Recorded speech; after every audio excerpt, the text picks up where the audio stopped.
30억 자산가가 상속세 영원 만든 10년 계획. 자산이 30억 원 정도 되시는 분들 상속세가 얼마나 나올지 감이 오시나요? 배우자가 살아계시고 자녀가 2명이라고 가정하고 대충 계산해 볼게요. 30억에서 배우자 공제 5억, 일괄 공제 5억 빼면 과세 표준 20억, 여기에 상속세율 40% 적용하면 누진 공제 빼도 대략 6억 4천만 원 정도 나옵니다. 평생 피땀 흘려 모은 돈 30억 중에 약 6억 이상을 국가에 세금으로 내야 합니다. 내 재산의 20%가 그냥 증발하는 거예요. 너무 아깝지 않으세요? 그런데 오늘 제가 알려드릴 이 방법대로만 하시면 이 6억 원의 세금을 거의 영원에 가깝게 만들 수 있습니다. 단 조건이 하나 있습니다. 시간이 필요합니다. 딱 10년입니다. 그리고 한 가지 더, 자녀에게 증여한 재산은 10년, 며느리나 사위, 손주에게 증여한 재산은 5년이 지나야 상속재산에서 빠집니다. 그래서 건강이 염려되시는 분들은 자녀보다 손주, 며느리에게 먼저 주는 게 훨씬 유리합니다. 지금부터 30억 자산가가 실행했던 10년 상속세 제로 플랜 연차별로 떠먹여 드립니다.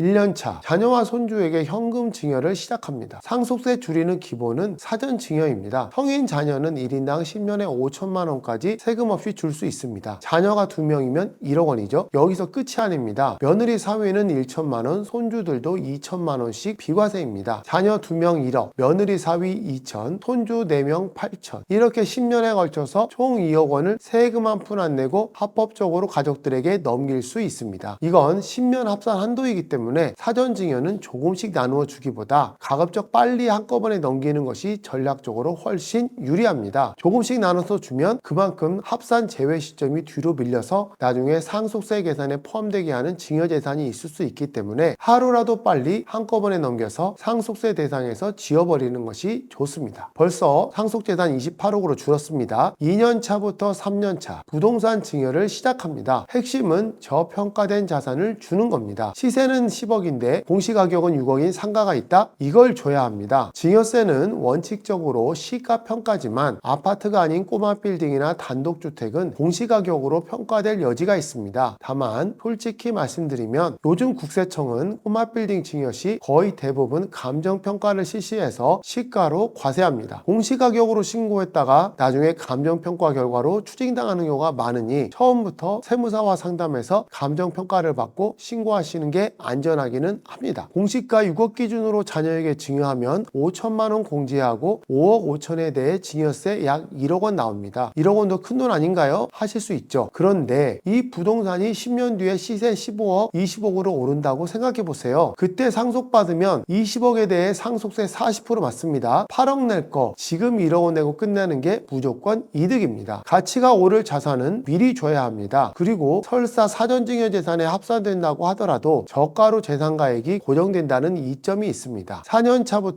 6년차 사업을 하신다면 가업승계를 검토합니다. 중소기업 사장님들 주목하세요. 가업상속 공제라는 게 있습니다. 요건만 맞으면 최대 500억 원까지 상속재산에서 빼줍니다. 500억짜리 회사를 물려주는데 세금이 0원일 수도 있다는 얘기입니다. 대신 조건이 까다롭습니다. 10년 이상 사업 영위, 자녀의 가업종사, 고용유지 등등. 그래서 미리미리 요건을 맞추는 작업을 해야 합니다. 닥쳐서 하려면 절대 못합니다. 7년차부터 9년차 금융자산을 정리합니다. 주식, 예금 같은 금융자산은 상속세 100% 노출됩니다. 숨길 수가 없어요. 그러니까 이 돈은 어떻게 해야 하냐? 두 가지 방법이 있습니다. 첫째, 종신보험을 활용하는 겁니다. 아버지를 피보험자로 자녀를 계약자이자 수익자로 해서 종신보험에 가입합니다. 이 구조로 하면 나중에 받는 사망보험금이 상속재산에서 빠질 수 있습니다. 다만 이건 실질적으로 보험료를 누가 냈냐에 따라서 증여세나 상속세 문제가 있을 수 있다는 점을 고려해야 합니다. 구조가 좀 복잡하고 국세청에서 꼼꼼히 보는 부분이라 반드시 세무사나 전문가와 상담하셔서 진행하셔야 합니다. 둘째, 그냥 쓰시는 겁니다. 부모님 본인을 위해서